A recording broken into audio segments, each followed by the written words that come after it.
this was a trip.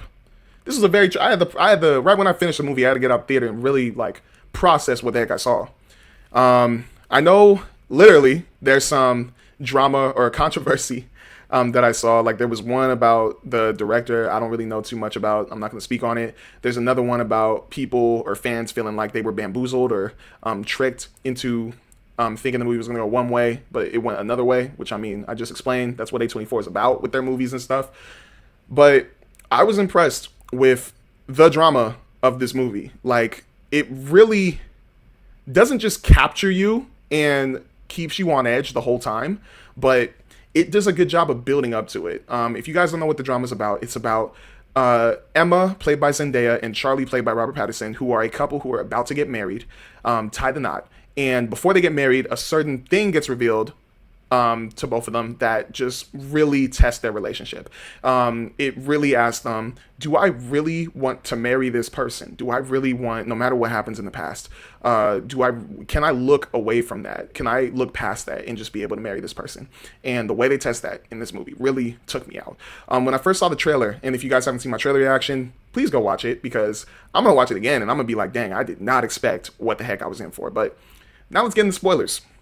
And this was the tough part of the movie, the very tough part of the movie. So when I watched the trailer, I was thinking Robert Pattinson's character, Charlie, was the person who did the certain thing. I thought it was maybe he cheated. I thought maybe he killed someone in the past. Maybe I don't know, just anything. He probably did it just because of the body language that I was reading from Zendaya and just the energy and vibe that was coming from both of them.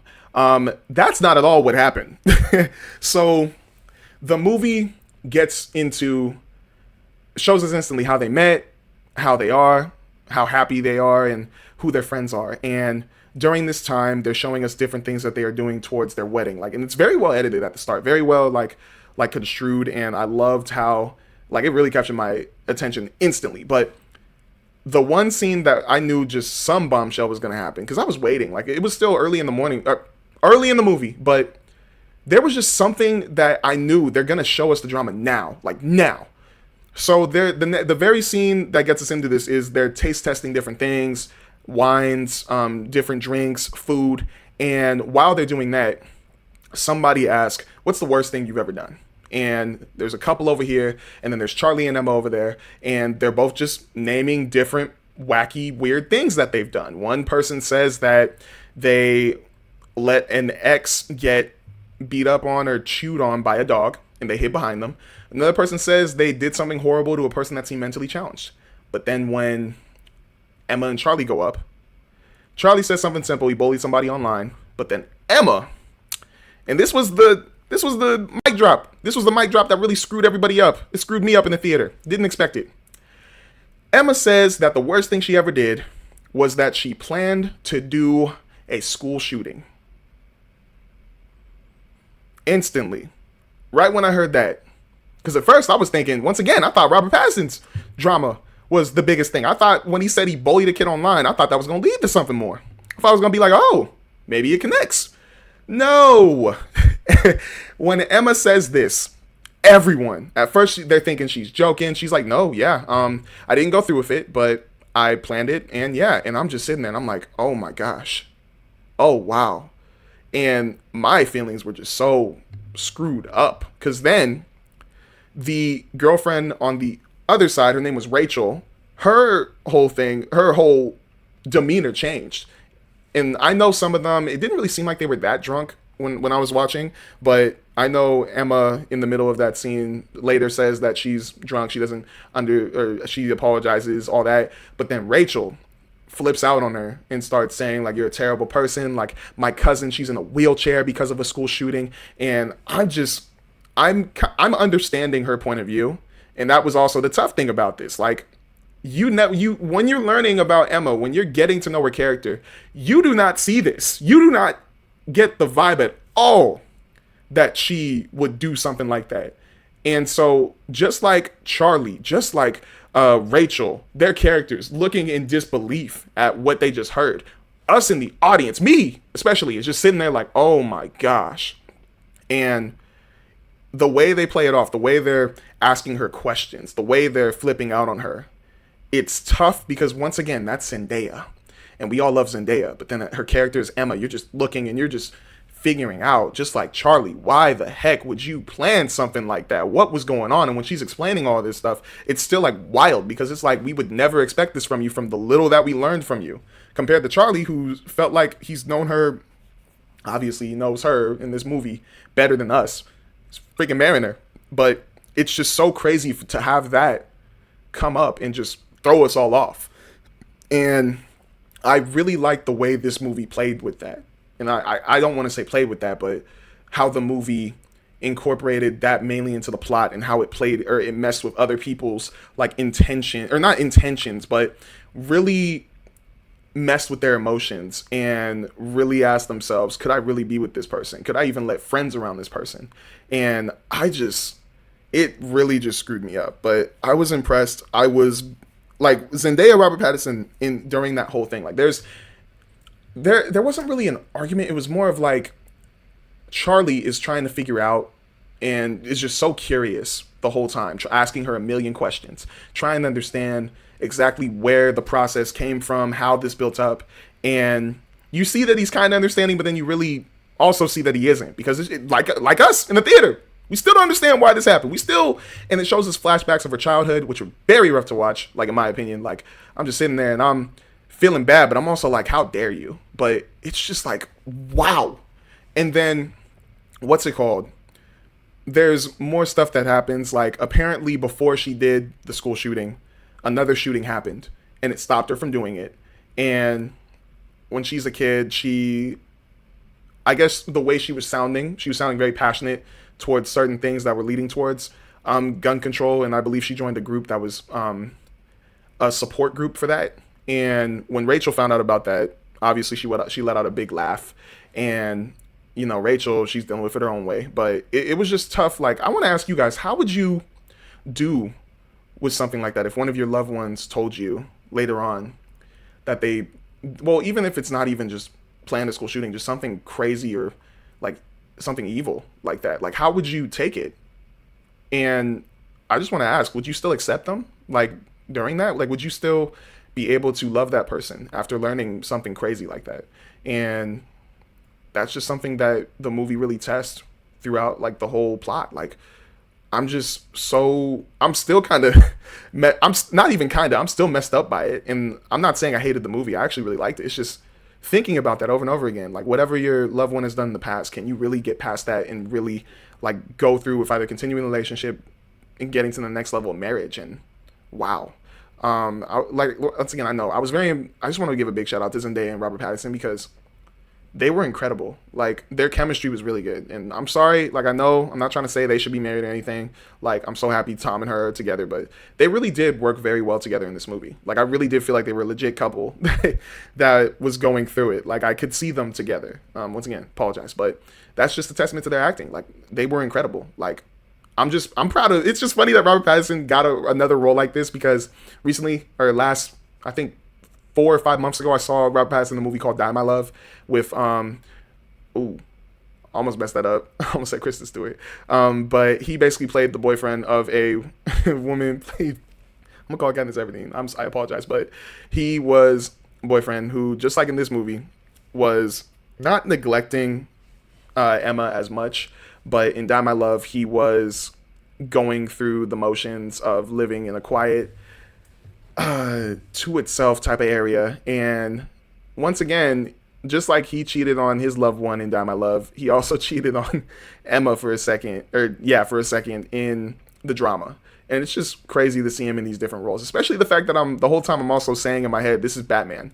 Like, his range is just incredible to me. Like, he can go from that to this and just be an incredible actor on screen. Same with Zendaya. Like, I know Zendaya, we've all seen her. Like, my first introduction to her was Shake It Up, but to see her in all these different movies and showcase her talent, it's just incredible. And I think the drama was definitely one of her best performances, in my opinion.